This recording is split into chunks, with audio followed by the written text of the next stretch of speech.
एक समय की बात है। एक गांव में एक सेठ जी रहते थे जिनके पास काफी धन दौलत थी, लेकिन उनके पास कोई भी औलाद नहीं थी। इसी वजह से सेठ जी और उनकी पत्नी हमेशा परेशान रहते थे। एक दिन सेठ की पत्नी उसे कहती है कि हमारे पास इतनी धन दौलत है, लेकिन हमारे पास कोई भी औलाद नहीं है। तभी सेठ जी कहते हैं कि इसके पीछे हमारा क्या कसूर है, औलाद तो भगवान देते हैं। इतना बोलकर सेठ वहां से चले जाते हैं और उसकी पत्नी बहुत दुखी होती है। सेठ बहुत ही कंजूस था, उसने कभी भी दान पुण्य नहीं किया था। सेठ के घर में एक पेड़ था। पेड़ के ऊपर एक चिड़िया रहती थी। उस चिड़िया के दो बच्चे थे। चिड़िया अपने घोंसले से उड़कर उस सेठ की पत्नी के पास आती। सेठ की पत्नी उसको कभी कभी चावल डाल देती थी और वो चावल लेकर अपने बच्चों के पास चली जाती थी। उसके बच्चे चावल खाकर बहुत खुश होते थे। एक दिन चिड़िया उनके बारे में सोचती है और कहती है कि मैं इतना समय हो गया इन सेठ के घर से कभी चावल खाती हूँ, कभी अनाज खाती हूँ, लेकिन मैंने कभी भी इनकी मदद नहीं की। ये कितने दुखी हैं क्योंकि इनके पास कोई भी औलाद नहीं है। वो चिड़िया उड़कर एक संत महात्मा के पास जाती है। उन्हें जाकर कहती है कि मैं एक सेठ जी के घर से आई हूँ, मैं आपसे कुछ मांगना चाहती हूँ। तभी संत महात्मा कहते हैं कि मांगो, क्या चाहिए। तभी वो चिड़िया कहती है, मुझे अपने लिए कुछ नहीं चाहिए, मैं तो उन सेठ के लिए एक औलाद मांगने आई हूँ।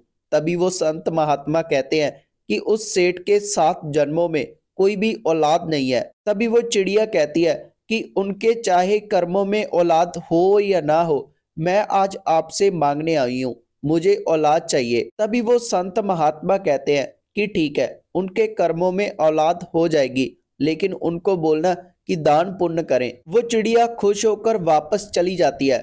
कुछ समय बाद उनके घर में एक औलाद होती है। सेठ और उसकी पत्नी औलाद को पाकर बहुत खुश होते हैं और हमेशा अपने बच्चे में मस्त रहते हैं। वो अपने बच्चे में इतना खो गए थे कि उन्होंने उस चिड़िया को दाना डालना भी भूल चुके थे। एक दिन वो चिड़िया सोचती है कि मेरी वजह से इनको औलाद मिली थी, ये तो मुझे ही भूल गए, ये तो अभी बिल्कुल भी दान पुण्य नहीं करते, अब क्या होगा। तभी वो चिड़िया फिर से उस संत महात्मा के पास जाती है और उन्हें जाकर सारी बात बताती है। चिड़िया उस संत महात्मा को कहती है कि आप जाकर उनसे कहें कि थोड़ा दान पुण्य करें, मैं तो उनको समझा नहीं पाई, आप समझाएं। तभी वो संत महात्मा फिर से उनके घर में आते हैं और उन्हें आकर कहते हैं कि हमको 2 रोटियां चाहिए। तभी वो सेठ कहता है कि आज हमारे घर में रोटी नहीं है, तुम आगे चले जाओ।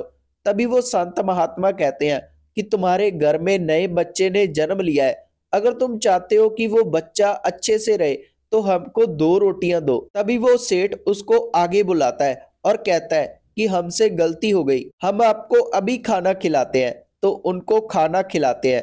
तभी संत महात्मा उस सेठ से कहते हैं कि तुम्हारे बच्चे का जन्म वो चिड़िया के सामने हुआ है, उस चिड़िया ने तुम्हारे बच्चे को मांगा है, तुम उस चिड़िया को दाना डालते थे, इसी वजह से उस चिड़िया के कहने पर तुम्हारे बच्चे का जन्म हुआ है, लेकिन तुम उस चिड़िया को भूल गए, तुमने बिल्कुल भी दान पुण्य करना बंद कर दिया। तभी उस सेठ को अपनी गलती का एहसास होता है और वो कहता है कि मैं आज से ही दान पुण्य करूंगा। संत महात्मा वहां से चले जाते हैं और वो दोनों दान पुण्य करना शुरू कर देते हैं। सभी संत महात्मा कहते हैं कि दान पुण्य करना चाहिए, अगर हम दान पुण्य करते हैं तो हमारे 7 जन्मों के पाप नष्ट हो जाते हैं। अगर हम किसी दुखी की मदद करेंगे तो भगवान हमारी मदद करेंगे।